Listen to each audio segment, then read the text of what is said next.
ونصلي ونسلم على رسوله النبي الأمين المكين الحميد الكريم الرؤوف الرحيم. أما بعد فأعوذ بالله السميع العليم من الشيطان الرجيم. بسم الله الرحمن الرحيم. قال الله تعالى في القرآن المجيد: ليس البر أن تولوا وجوهكم قبل المشرق والمغرب ولكن البر من آمن بالله واليوم الآخر والملائكة والكتاب والنبيين إلى آخر الآية. صدق الله العلي العظيم وبلغنا رسوله النبي الكريم. حضرات گرامی قدر، اللہ تبارک و تعالی کی توفیق سے اور اس کے فضل و احسان سے ہمیں دورہ تفسیر قرآن کی سعادت نصیب ہو رہی ہے. آپ یہ دیکھیں کہ یہ وہ ماہ مبارک ہے جس میں قرآن نازل ہوا. یہ ہمارا تفسیر قرآن چل رہا ہے تقریباً 27 روزے تک انشاءاللہ. اس کو آپ کیلکولیٹر کریں، اگر ہم روزانہ 30 منٹ لیں تو 27 دن کے کتنے بن گئے؟ 510 منٹ، جو پورے دن کے 10 گھنٹوں سے بھی کم بنتے ہیں.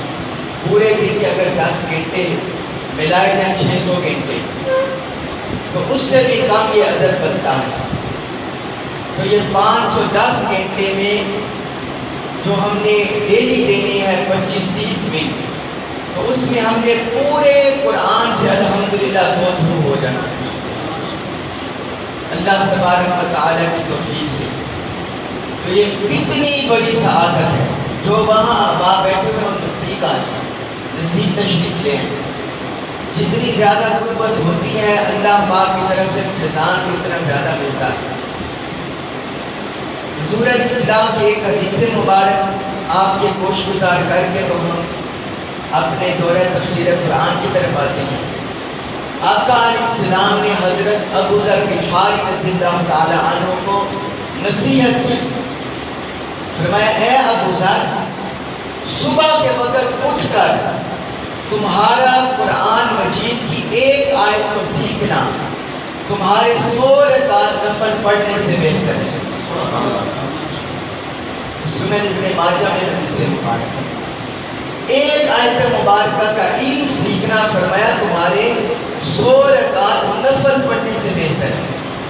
اور آگے فرمایا جو شخص علم کا ایک چیپٹر سیکھتا ہے، چاہے اس پر عمل کیا جائے یا نہ کیا جائے، وہ فرمایا تمہارے لیے 1000 رکعت نفل پڑھنے سے بہتر ہے.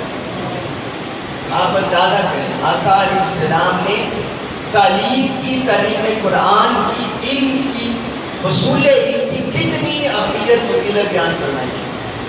تو کل سوا پارے تک ہم الحمدللہ تفسیر کر چکے، خلاصہ بیان کر چکے. اب آگے دوسرے پارے سے ہم شروع کر رہے ہیں، ربع سے. اس میں اللہ رب العزت نے آیت نمبر 177 میں سورۃ البقرہ کی نیکی کا ایک جامع تصور بیان کیا ہے.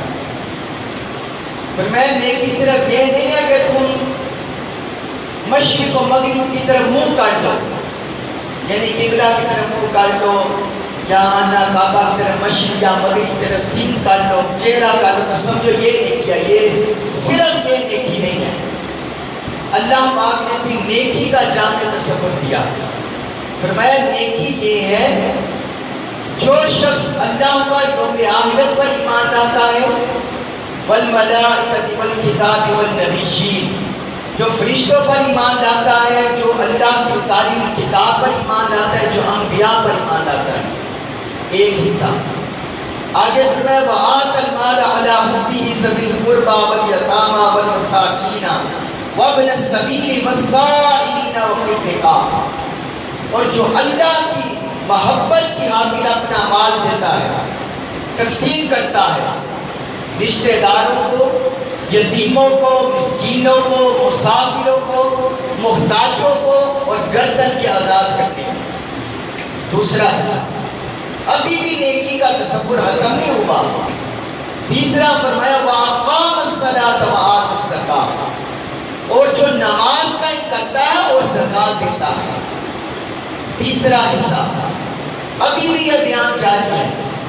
چوتھا فرمایا وَالْمُوفُونَ بِعَهْدِهِمْ إِذَا عَاهَدُوا وَالصَّابِرِينَ فِي الْبَأْسَاءِ وَالضَّرَّاءِ وَحِينَ الْبَأْسِ، اور فرمایا چوتھا حصہ یہ ہے کہ جو کوئی عہد کرتے ہیں ان کو پورا کرتے ہیں، اور اس کے ساتھ سختی میں، مصیبت میں، جنگ کے وقت شدت میں وہ صبر کرتے ہیں۔ تو کتنے حصے ہو گئے؟ 4۔ پہلا حصہ عقائد کا ہے، دوسرا حصہ معاملات کا ہے، تیسرا حصہ عبادات کا ہے، چوتھا حصہ اخلاقیات کا ہے۔ یہ چاروں حصے جب ملتے ہیں تو پھر نیکی کا جامع تصور بنتا ہے۔ اگر چاروں حصوں میں سے ایک کو علیحدہ کر دیں، کسی کے پاس عبادات ہے، عبادت گزار بھرا ہے، لیکن اخلاقیات سے بے بہرا ہے، زبان میں شیرینی نہیں ہے، گالی گلوچ ہے زبان پر، تو وہ کما انکور نیکی کا عادی نہیں ہوا، اس کے پلے میں کما انکور نیکیاں نہیں پڑی۔ کوئی شخص اخلاقیات پر پورا اترتا ہے لیکن عبادات نہیں کرتا، اس کے پلے میں بھی پوریاں نیکی نہیں ہے، قابل نیکی نہیں ہے۔ اللہ پاک نے فرمایا ان چاروں جہتوں کو تھامنا یہ حقیقت میں نیکی ہے، یہ کامل نیکی ہے۔ اور پھر فرمایا اولئک الذین صدقوا واولئک هم المتقون، یہی لوگ سچے ہیں اور یہی متقین ہیں۔ سچے بھی یہی ہیں اور متقین بھی یہی ہیں، جن میں یہ چاروں جہتیں جمع ہیں، چاروں نیکی کے گوشے جمع ہیں۔ فرمایا یہ سچے ہیں اور یہ متقین ہیں، جن میں ان چاروں میں سے کوئی گوشہ کم ہے وہ صادقین میں سے اور متقین میں سے نکل گیا، وہ بھی نکل گیا جس میں گوشہ تھا، وہ خارج ہو گیا۔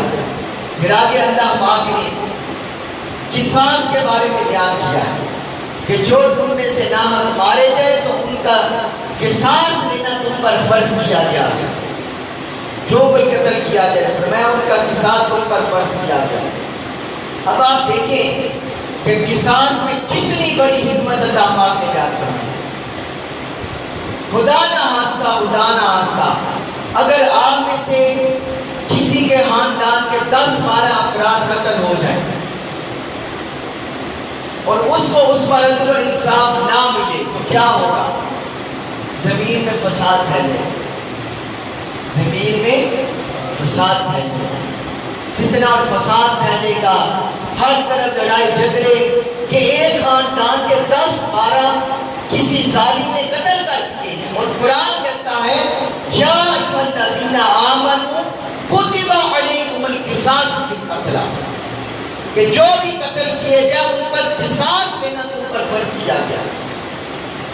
اور پھر آگے فرمائے اس کی حکمت یہ ہے وَلَكُمْ فِي الْقِصَاصِ حَیَاتٌ یَا أُولِی الْأَلْبَابِ لَعَلَّکُمْ تَتَّقُونَ، اے مسلمانوں یہ جو قصاص ہم نے تم پر فرض کیا ہے اس میں اہل عقل کے لیے، عقل والوں کے لیے بڑی نشانیاں ہیں، اور اس میں حیات ہے، معاشرتی حیات ہے اس میں۔ فرمایا معاشرے کا جو پہیہ چل رہا ہے امن و امان سے، سلامتی سے، پیسفل طریقے سے، تو وہ اسی صورت قائم رہ سکتا ہے جب ہر کسی کو عدل و انصاف ہو۔ تو آپ کیا سمجھتے ہیں جس خاندان کے 10-12 افراد قتل کر دیے جائیں کیا اسے قصاص دینا چاہیے یا نہیں؟ قرآن نے کہہ دیا قصاص ان کا حق بنتا ہے۔ تو منہاج القرآن والے بھی یہی کہتے ہیں، جنہوں نے ماڈرن ٹاؤن میں 2014 میں جو حکومت کی سرپرستی میں دہشت گردی ہوئی، ریاستی دہشت گردی ہوئی اور 14 منہاج القرآن والے شہید ہوئے، منہاج القرآن والے بھی یہی کہتے ہیں کہ ہمیں انصاف چاہیے۔ پورا من طریقے سے وہ احتجاج کر رہے ہیں، 2 سال ہو گئے کہتے ہیں ہمیں انصاف چاہیے. خون کا بدلہ خون جو قرآن نے بیان کیا ہے، جس نے انہیں مارا ہے، شہید کیا ہے، ہمیں ان کا خون چاہیے. تو قرآن کہتا ہے اس میں زندگی ہے. پھر آگے اللہ پاک نے اب آیت نمبر آگے 183، اس میں اللہ پاک نے روزے کی فرضیت بیان کی ہے. آیت 183، 184، 185 روزوں کی فرضیت اور روزوں کے مسائل کا بیان کیا. فرمایا اے ایمان والو یا ایھا الذین آمنوا کتب علیکم الصیام کما کتب علی الذین من قبلکم لعلکم تتقون. اے ایمان والو تم پر روزے فرض کیے گئے جس طرح تم سے پہلے لوگوں پر فرض کیے گئے. کیا ہوگا اس سے؟ لعلکم تتقون، تاکہ تم متقی بن جاؤ. روزوں پر عمل پیرا ہونے سے، روزے رکھنے سے، تاکہ تم متقی بن جاؤ. اب یہاں ایک بڑی ایمان افروز روح پرور حدیث ہے، کیونکہ ہر مسلمان کی خواہش ہوتی ہے کہ ہم رمضان کیسے گزاریں. تو آقا علیہ السلام کی زبان مبارک سے ہم سنتے ہیں کہ ہمارا رمضان کیسا گزرنا چاہیے، ہمارے روزے کیسے گزرنے چاہیے. حضرت سلمان فارسی رضی اللہ عنہ سے طویل حدیث مبارک مروی ہے، جسے امام ابن خزیمہ نے روایت کیا، امام بہقی نے روایت کیا، دیگر محدثین نے روایت کیا. آقا علیہ السلام نے شعبان المعظم کے آخری دن خطبہ ارشاد فرمایا. فرمایا لوگوں تم پر ایک بڑا عظیم مہینہ سایہ فکن ہونے والا ہے، اور وہ مہینہ بڑا بابرکت ہے. فرمایا اس میں ایک رات ہے جو 1000 مہینے سے بہتر ہے، جو 1000 مہینے سے بہتر ہے. اور پھر آپ صلی اللہ علیہ وسلم نے آگے ارشاد فرمایا کہ جو شخص اس میں نیکی کا کوئی عمل کرتا ہے وہ دوسرے مہینوں میں فرض کے برابر ہے. سبحان اللہ. جو بھی نیکی کا عمل، فرمایا جو بھی نیکی کا عمل، کوئی نفلی عمل کرتا ہے، کوئی سنت کا عمل کرتا ہے، کوئی مستحب عمل کرتا ہے، مباح نیکی کا عمل کرتا ہے، فرمایا وہ فرض کے برابر ہے دوسرے مہینوں میں. اور فرمایا وَمَنْ أَتَّى فِيهِ فَرِيضَةً كَانَ كَمَنْ أَتَّى 70 فَرِيضَةً فِيمَا سِوَاهُ. اور جس شخص نے اس ماہ مبارک میں ایک فرض کی ادائیگی کی وہ دوسرے مہینوں کے برابر 70 فرضوں کے برابر ہے، 70 فرضوں کے. اور پھر آپ صلی اللہ علیہ وسلم نے فرمایا یہ مہینہ صبر کا مہینہ ہے، صبر کا، اور صبر کی جزا جنت ہے. اور آپ نے فرمایا یہ غم گساری کا مہینہ ہے، ایک دوسرے سے لڑائی جھگڑے کا مہینہ نہیں ہے، گالی گلوچ کا مہینہ نہیں ہے، ایک دوسرے کے ہمدردی دکھ درد بانٹنے کا مہینہ ہے. اور فرمایا اس میں مومن کے رزق میں اضافہ کیا جاتا ہے، مومن کا رزق بڑھا دیا جاتا ہے. اور پھر آپ صلی اللہ علیہ وسلم نے فرمایا جس شخص نے اس مہینے کسی کو افطاری کرائی قَانَ مَغْفِرَةً لِذُنُوبِهِ وَعِتْقَ رَقَبَاتِهِ مِنَ النَّارِ. فرمایا کہ جو شخص کسی کو اس مہینے میں افطاری کراتا ہے اس کے سارے گناہ بخش دیا جائے گا، وہ اس کی بخشش کا باعث ہوگا اس کے گناہ ہوگا، اور اس کی گردن کو جہنم سے آزاد کر دیا جائے گا، اس کی گردن کو بھی جہنم سے آزاد کر دیا جائے گا. اور فرمایا جتنا اجر روزے دار کو ملتا ہے اتنا ہی افطاری کرانے والے کے نام اعمال میں لکھا جائے گا، اور اس میں کوئی کمی نہیں ہوگی. صحابہ کرام نے پوچھا یا رسول اللہ ہم میں سے تو ہر کوئی اتنی طاقت نہیں رکھتا کہ وہ ایسے افطاری کرائے. آپ صلی اللہ علیہ وسلم نے فرمایا کہ یہ اجر اس شخص کو بھی ملتا ہے جو پانی کا ایک گھونٹ کسی کو پلا دے، جو دودھ کا ایک گھونٹ کسی کو پلا دے. فرمایا یہ اجر اس سے بھی ملتا ہے جو کھجور کا ایک ٹکڑا کسی کو پلا دے، یہ اجر اس سے بھی ملتا ہے. اور پھر آپ صلی اللہ علیہ وسلم نے فرمایا جو شخص اس مہینے اپنے مزدوروں پر، ملازمین پر تخفیف کرتا ہے، ان پر کام میں آسانی کرتا ہے، اللہ تعالیٰ اس کے گناہ بھی معاف فرما دیتا ہے اور اس کی گردن کو بھی جہنم سے آزاد کر دیتا ہے. اور پھر آپ صلی اللہ علیہ وسلم نے فرمایا اس مہینے 4 چیزوں کی کثرت کیا گیا. کتنی چیزوں کی؟ 4 چیزوں. فرمایا 4 چیزوں کی اس مہینے کثرت کیا گیا. 2 چیزیں ایسی ہیں جن کے ذریعے تمہیں اللہ کی رضا ملے گی، اور 2 چیزیں ایسی ہیں جن سے بے نیاز ہونا تمہارے لیے ممکن نہیں ہے. وہ 2 چیزیں جن کے ذریعے تم اللہ کی رضا حاصل کرو گے، اس کی خوشنودی حاصل کرو گے، وہ فرمایا کلمہ طیبہ اور استغفار کرنا ہے. کلمہ طیبہ اور استغفار کرو اس مہینے کثرت سے. فرمایا اس سے تمہیں اللہ کی رضا حاصل. اور دوسری 2 چیزیں جن کا تمہارا گزارا نہیں ان کے بغیر، وہ فرمایا ایک اللہ سے جنت کا سوال کرو اور دوسرا جہنم سے پناہ مانگو. نسأل اللہ الجنہ، نسأل اللہ الجنہ ونعوذ باللہ من النار. آمین کہیں اس پر. یا اللہ ہم تجھ سے جنت کا سوال کرتے ہیں اور ہم عذاب جہنم سے پناہ مانگتے ہیں. تو فرمایا یہ 4 چیزیں.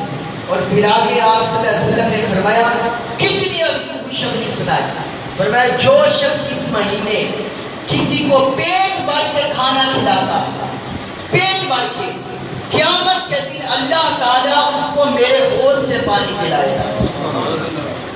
حوض کوثر کا پانی پیے گا قیامت کے دن، اور جنت میں داخل ہونے تک پھر اسے پیاس نہیں لگے گی، وہ جنت میں داخل ہو جائے گا. اتنا آقا علیہ السلام نے ہمیں اس ماہ مبارک گزارنے کا کتنے پیارے طریقے بتا دیے کہ اس طرح تم ماہ رمضان کو گزارو. اور پھر اللہ پاک نے ان آیات میں کچھ مسائل بھی بیان کیا کہ جو مریض ہو، جس طرح آج کل شوگر کا مرض ہے، بلڈ پریشر کا مرض ہے، ہارٹ کے مرض ہیں، کڈنی کے مرض ہیں اور جگر کے مرض ہیں، اگر کوئی ڈاکٹر کہہ دے کہ روزہ رکھنے سے تمہارا مرض بڑھ جائے گا یا تمہاری موت کا اندیشہ ہے، تو پھر وہ بندہ بعد میں روزے رکھ لے، قضا کر لے. اور اگر بعد میں بھی امکان نہیں، پھر روزے کے بدل فدیہ دے. جتنے روزے چھوڑے اس کے بدل فدیہ دے. جتنی آپ نے استطاعت رکھتی ہے صبح شام سحر افطاری کسی کو کرا دے. اور اسی طرح جو سفر پر ہو اسے بھی اجازت ہے. اور یہ مختار اندازے کے مطابق یہ 80 کلومیٹر سفر بنتا ہے، اس میں بھی بندہ چھوڑ سکتا ہے روزہ اور اس کی قضا کر سکتا ہے. اور جو طاقت نہیں رکھتے وہ مسکین کو فدیہ دے. یہ اللہ پاک نے مسائل بیان فرمائے. اسی طرح جو پریگننٹ خاتون ہو اسے بھی اجازت ہے، وہ بھی قضا کر سکتے ہیں، دودھ پلانے والی بھی قضا کر سکتے ہیں. تو یہ مسائل ہیں. پھر اللہ پاک نے آگے چاند کے بارے میں لوگوں نے پوچھا حضور علیہ السلام سے، تو اللہ پاک نے فرمایا قل ہی مواقیت للناس والحج. چاند کے بارے میں اس وقت سائنس اور ظاہر بات ہے بعد میں ترقی ملی ہے، لیکن چاند کا گھٹنا اور بڑھنا تو اس وقت بھی تھا نا. تو حضور علیہ السلام نے سائنسی مقدہ بھی بیان فرما دیا قرآن کی روشنی میں. فرمایا قل ہی مواقیت للناس والحج. یہ جو چاند گھٹتا بڑھتا ہے اس میں لوگوں کے لیے اوقات مقرر ہے، لوگوں کے لیے اوقات ہے. اور فرمایا والحج، اس سے حج کے دنوں کا بھی پتہ چل جاتا ہے. پھر آگے اللہ تعالیٰ نے جہاد کے بارے میں، جہاد بالقتال کے بارے میں ارشاد فرمایا. پھر آگے حج اور عمرہ کے مزید کچھ احکام ہیں کہ جو راستے میں کوئی مسئلہ بن جائے، حج یا عمرہ کرنے جا رہا ہے، راستے میں کوئی مسئلہ ہو جائے، اسے واپس کر آنا پڑے، تو پھر حرم میں ہدی بیچ دے، جانور بیچ دے، جو ساتھ لے کر جا رہا ہے یا پیسے بیچ دے یا وہاں جانور بیچ دے قربانی کرنے کے لیے. تو جب اسے اندازہ ہو جائے کہ میری وہاں وہ ہدی جانور قربانی ہو گیا ہوگا تو پھر احرام اتارتا ہے. اسی طرح اور مسائل حج کے بیان فرمائے. عرفات کا ذکر کیا، مشعر حرام کا، مزدلفہ کا ذکر کیا. پھر آگے اللہ پاک نے یہ بھی فرمایا کہ لوگوں میں سے کچھ لوگ یہ کہتے ہیں ربنا آتنا فی الدنیا. یہ آیت نمبر ہے 200 پوری 200. ربنا آتنا فی الدنیا، اے ہمارے رب تو ہمیں دنیا عطا فرما. ہمیں کیا عطا فرما؟ دنیا. آخرت نہیں مانگتے, آخرت نہیں مانگتے. جو دنیا دنیا مانگتا رہتا ہے, اللہ پاک نے فرمایا وَمَا لَهُ فِي الْآخِرَةِ مِنْ خَلَاقٍ, ان کا آخرت میں کوئی حصہ نہیں ہے. ان کو پھر دنیا ہی مل جاتی ہے, لو تم دنیا دنیا کرتے رہو. تو حقیقت میں کیا کہنا چاہیے؟ فرمایا وَمِنْهُمْ مَنْ يَقُولُ رَبَّنَا آتِنَا فِي الدُّنْيَا حَسَنَةً وَفِي الْآخِرَةِ حَسَنَةً وَقِنَا عَذَابَ النَّارِ. اور لوگوں میں سے بعض ایسے بھی ہیں جو کہتے ہیں کہ اللہ ہماری دنیا بھی بہتر بنا, ہماری آخرت بھی بہتر بنا, اور ہمیں عذاب قبر سے محفوظ فرما. فرمایا اولئک لہم نصیب مما کسبوا, تو جو کچھ انہوں نے مانگا انہیں جو مانگا ہے وہی دیا جائے گا. ان کو دنیا بھی دی جائے گی, آخرت بھی دی جائے گی, اور عذاب جہنم سے پناہ بھی دی جائے گی. پھر آگے اللہ تعالیٰ نے آگے فرمایا یا ایھا الذین آمنوا ادخلوا فی السلم کافہ, اے ایمان والو تم اسلام میں پورے کے پورے داخل ہو جاؤ. آدھے آدھے داخل نہیں ہونا کہ آدھی شیطان کی مان لی آدھی رحمان کی مان لی, ایسی بات ہے. فرمایا پورے کے پورے اسلام میں داخل ہو جاؤ اور شیطان کے قدموں پر نہ چلو. انہ لکم عدو مبین, بے شک وہ تمہارا کھلا دشمن ہے.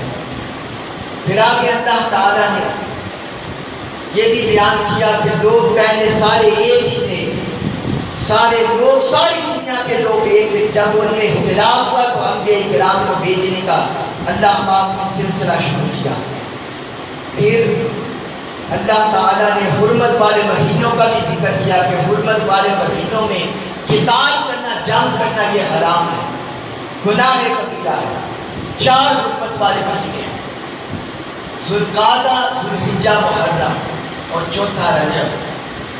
ذوالقعدہ, ذوالحجہ, محرم, چوتھا رجب, ان میں حرام ہے. لیکن فتنہ پھیلانا, اگر دشمن فتنہ پھیلائے, مسلمانوں کے خلاف سازش کرے, تو اللہ پاک نے فرمایا والفتنہ اکبر من القتل, کہ فتنہ قتل سے بھی زیادہ بڑا گناہ. تو اس فتنے کو, دہشت گردی کو, فساد کو روکنے کے لیے پھر مسلمان ہتھیار کا استعمال کرے گا, اس کو روکنے کے لیے. پھر آگے اللہ تعالیٰ نے شراب اور جوے کے بارے میں بتایا. یہ پہلا حکم ہے شراب اور جوے کا. آگے مزید 2 حکم ہے, وہ اگلے پاروں میں آئیں گے. پہلا حکم انہوں نے پوچھا, یا آپ سے پوچھتے یا رسول اللہ شراب اور جوے کے بارے میں, قل فیہما اسم کبیر و منافع للناس, اللہ پاک نے فرمایا ان کا بڑا گناہ ہے, لوگوں کے لیے کچھ فائدہ ہے لیکن گناہ بڑا ہے. وَإِسْمُهُمَا أَكْبَرُ مِن نَفْعِهِمَا, اور ان کا گناہ ان کے فائدے سے زیادہ ہے. فرمایا ان کے نفع سے زیادہ ہے ان کا گناہ. یہ پہلا حکم آیا جب سورۃ المائدہ کی آیت اتری, اس میں اللہ تعالیٰ نے اس نفع کو بھی ایک طرف رکھ دیا اور پھر ٹوٹلی پابندی لگا دی, حرام قرار دے دیا کہ یہ شراب جوا حرام ہے, تمہارے لیے نجس ہے. ٹوٹلی پابندی لگا دی, ممنوع قرار دے دیا. اور یہ بھی پھر آگے حکم فرمایا کہ مشرکات سے نکاح نہ کرو جب تک وہ مومن نہ ہو, اور ان کا مال و دولت دے کر ان سے نکاح نہ کرو, اور اس کے بجائے جو لونڈی عورت ہو, مومنہ ہو, وہ بہتر ہے. پھر آگے اللہ تعالیٰ نے حیض والی عورتوں کے مسائل بیان فرمائے. پھر طلاق کے کچھ مسائل اللہ تعالیٰ نے ذکر کیے, تو اس میں بھی یہی فرمایا الطلاق مرتان, الطلاق مرتان, طلاق فرمایا 2 مرتبہ تک بندے کے پاس اختیار ہے, 3 مرتبہ تک اختیار ہے, لیکن تیسرا اختیار کاٹ دیا تو پھر وہ حق گیا بندے کا. تو 2 تک فرمایا الطلاق مرتان, طلاق 2 مرتبہ تک. فَإِمْسَاكٌ بِمَعْرُوفٍ أَوْ تَسْرِيحٌ بِإِحْسَانٍ, اس کے بعد فرمایا یا تو نیکی کے ساتھ چھوڑ دو یا بلائی کے ساتھ روک دو. پھر بندے کو یہ بس ایک اس کے بعد موقع ہے, یا تو عورت کو تیسری طلاق دے کے بلائی کے ساتھ چھوڑ دے, یا تیسری طلاق کا حق نہ استعمال کر کے اسے بلائی کے ساتھ روک دے. اب بڑے عجیب فتنے پیدا ہو گئے امت مسلمہ میں. یہ طلاق اور بعض کچھ ایسے مسائل ہیں امت مسلمہ میں جن کا 14 صدیوں سے امت کے جمیع اکابرین کا اتفاق رہا ہے.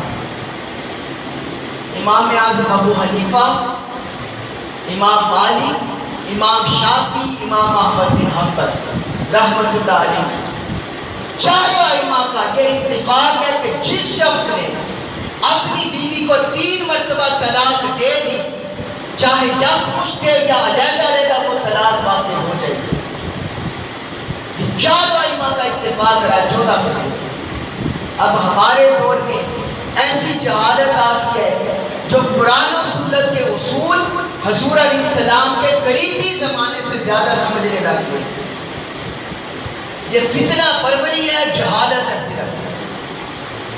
اللہ پاک نے خود بیان فرما دیا الطلاق مرتان، 2 مرتبہ طلاق ہے. اس کے بعد یا بلائی کے ساتھ روک لو یا بلائی کے ساتھ چھوڑ دو.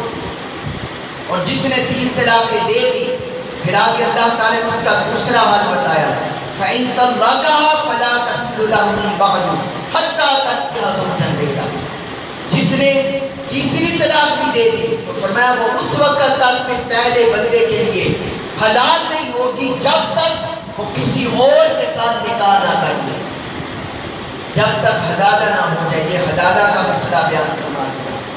اور طلاق کے پھر آگے میں نے آپ کو بتایا تھا سورۃ البقرہ، اس میں بے شمار مضامین ہیں. تو جس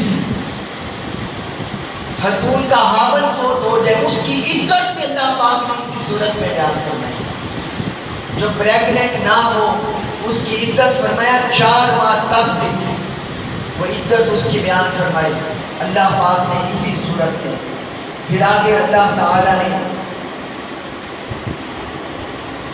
طالوت کا واقعہ ذکر کیا ہے اور جالوت کا، ان کی لڑائی کا، اور حضرت داؤد علیہ السلام کا کہ حضرت داؤد علیہ السلام نے جالوت کے لشکر کو شکست دے دی.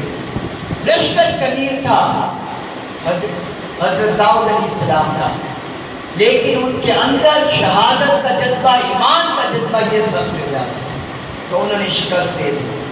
پھر آگے اللہ تعالیٰ نے تیسرے پارے میں بیان فرمایا کہ یہ انبیاء کرام ہے، رسول ہیں، جن میں سے بعض کو بعض پر ہم نے فضیلت دی ہے، بعض کو بعض پر ہم نے فضیلت دی ہے.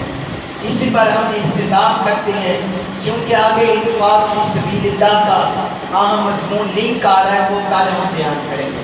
اللہ تبارک و تعالی ہمیں قرآن کا فہم عطا فرمائے اور اللہ تبارک و تعالی ہمیں کما اس پر عمل کرنے کی توفیق عطا کرے. وما علینا الا البلاغ.